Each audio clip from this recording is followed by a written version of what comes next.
안녕하세요, 저스티스입니다. 제1차 세계대전의 경우 해전이 많지는 않았습니다. 전통의 해상강국 영국이 프랑스와 연합하여 대서양을 지배하고 있었기 때문입니다. 하지만 독일은 이 상황을 타개하기 위하여 19세기 후반부터 20년 이상 해군력 증강에 힘을 쏟아왔습니다. 그 결과 잠수함을 비롯해서 다양한 해군용 무기와 함정이 개발되었습니다. 그리고 그 시험 무대가 1916년 5월 31일부터 다음 날까지 유틀란트 반도 서북쪽 해상에서 펼쳐졌습니다. 1888년 젊은 비렐름 2세가 독일 제국의 새로운 황제로 즉위하였습니다. 그는 독일도 영국이나 프랑스처럼 적극적으로 해외에 진출하기 위해서는 해군력을 강화해야 한다고 생각했습니다. 하지만 비스마르크는 해군력 증강보다는 프랑스를 고립시키기 위해서 오스트리아, 이탈리아와 삼국 동맹을 맺고 현상을 유지하려 했습니다. 따라서 비렐름 2세는 해군력 향상의 임무를 비스마르크가 아닌 티르피츠 해군 제독에게 맡겼습니다. 1897년 해군 장관에 임명된 티르피츠는 맡은 임무에 집중했고 독일은 해외 식민지 개척에 필요한 대양 함대를 보유하게 되었습니다. 하지만 독일의 이런 팽창 움직임에 민감하게 반응한 국가가 있었으니 전통의 해양 강국 영국이었습니다. 독일에 맞서기 위해 영국도 대폭 증가된 예산을 배정했고 그 결과 1906년 영국은 최신 전함인 드레드노트함을 진수하는 데 성공했습니다. 이후 양국은 제1차 세계대전이 시작하기 전까지 건함 경쟁을 벌이며 해상 패권을 차지하기 위한 무항 경쟁 시대로 돌입했습니다.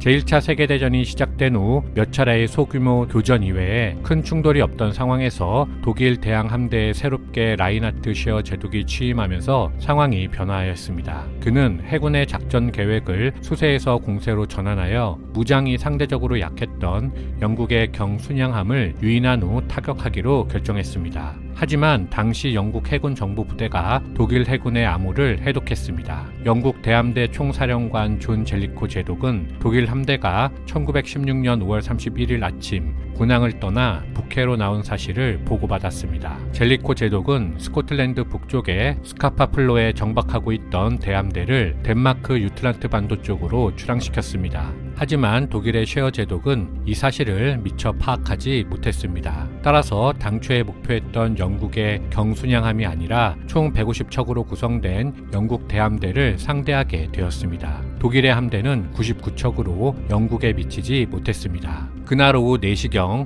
첫 교전이 시작되었습니다. 초반에는 영국 해군이 불리했지만 1시간이 지난 이후부터 영국 해군의 반격이 시작되었습니다. 특히 오후 6시경 젤리코 제독의 본대가 합류하여 최대한의 화력을 퍼부으며 공격을 이끌었습니다. 이에 열세를 확인한 쉐어는 오후 7시 30분경 후퇴를 명령했습니다. 간헐적으로 다음날 새벽 3시까지 폭격이 이어지다가 전투는 종료되었습니다. 독일은 11척의 함정 손실과 2,500명의 사상자를 발생시켰고 영국은 14척의 함정 손실과 6,000명의 사상자를 냈습니다.